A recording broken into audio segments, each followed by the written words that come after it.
Approach the altar. Those were the words from last week's Parshat Shmini, that Moshe Rabbeinu said to his brother Aaron as he requested of him to assume his role of Kohen Gadol, the high priest, at the inauguration of the Mishkan, the tabernacle, in the desert. The commentators tell us that Aaron was standing at a distance from the altar, somewhat reluctant to come near. In the words of Rashi, Aaron was ashamed to come close. And Moshe said to him, "Do not be ashamed. This is what you have been chosen for." Why was Aaron ashamed? Why was he reluctant? What's the story behind the story? Well, the commentators discuss this question and they give various answers. To me personally, Rabbi Jonathan Sachs, Zichrono Livracha, his answer really resonates with me. He wrote this in an essay before his passing for this year of 5781, based on his book, Lessons in Leadership. It resonates with me personally as I assume my role as the rabbi of the Siddim Shul. You see, until now, Aaron was an assistant to Moshe.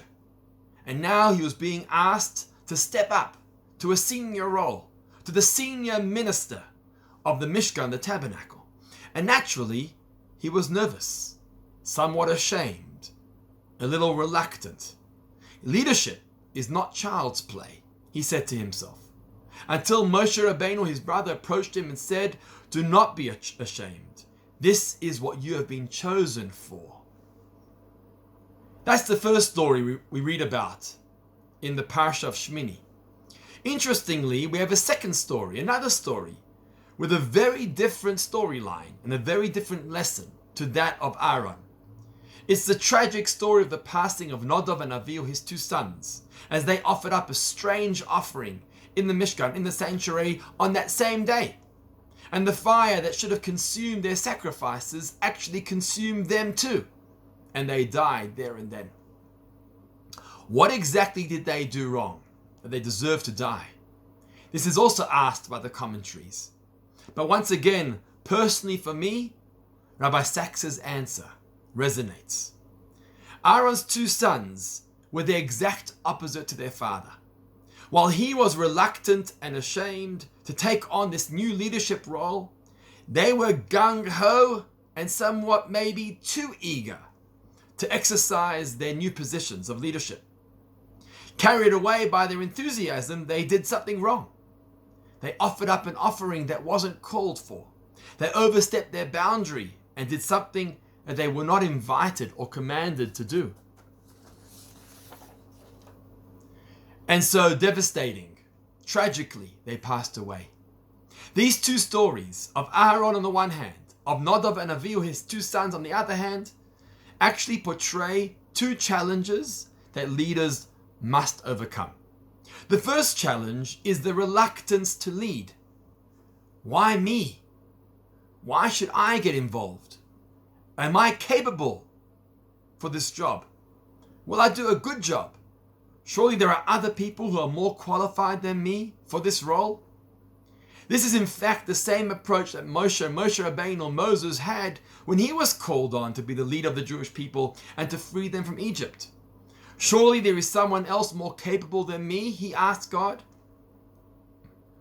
How relevant this is to me personally, as I, together with Esti, embark on the new journey of leadership of our community. Stepping into this senior position is daunting. And frankly, yes, it comes with humility, some level of apprehension, and lots of praying. So what's the answer? How does a leader overcome this challenge? Well, the moment you realize that this role of leadership is not a privilege, nor is it a promotion, but rather you are being called on to a task, to a shlichut, to a life mission and a higher purpose, then all you want to say is, Hineni, here I am. When Esti and I were dating, it was clear that we wanted to go on shlichut, to give to a community, just as the Lubavitcher Rebbe, of blessed memory, had asked of his young couples. But we didn't know where. On one of our dates, Esti turned to me and she said, would you be willing to move to South Africa? And I responded and I said, if we find a shlichut, a community in South Africa, then I'll be willing to move to South Africa. Well, it was 2.5 years later, approximately 14 years ago, we moved to South Africa and joined our amazing community, the Sydenham Shul. So 14 years ago, we said, Hineni, here we are. We're ready for the shlichut. We're ready for this mission. And today, as we embrace our new role, we're excited. We're enthusiastic. Because it's not about the promotion. It's about the life mission. And to that we say, Hineni, here we are. The second challenge a leader must overcome is the polar opposite of the first. Sometimes leaders tend to be overly confident. They think they know it all. Like Israel's first president, Chaim Weizmann. He commented that he was the head of a nation with 1 million presidents. That's what it is to be a leader in Israel. Each person, he or she, thinks they know it all. Over-enthusiastic and overconfident leaders actually do harm.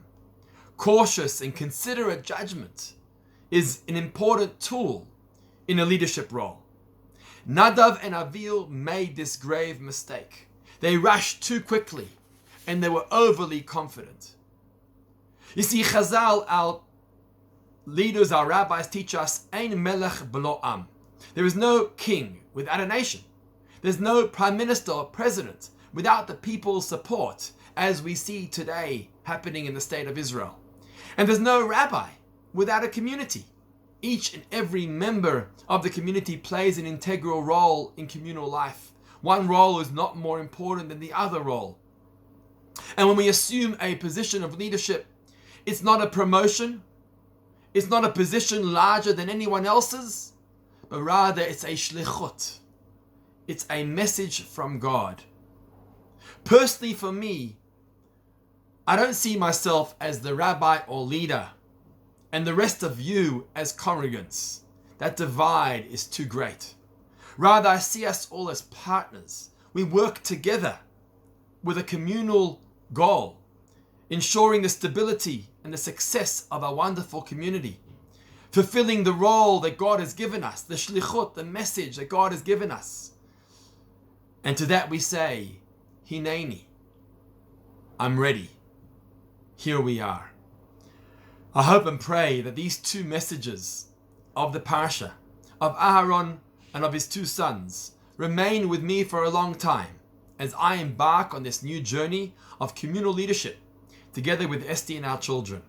On the one hand, have the confidence to lead because God has asked us to do so. On the other hand, not to be overly confident and enthusiastic, but rather sensitive and empathetic to each and every one of the members of our community before making any call or any judgment.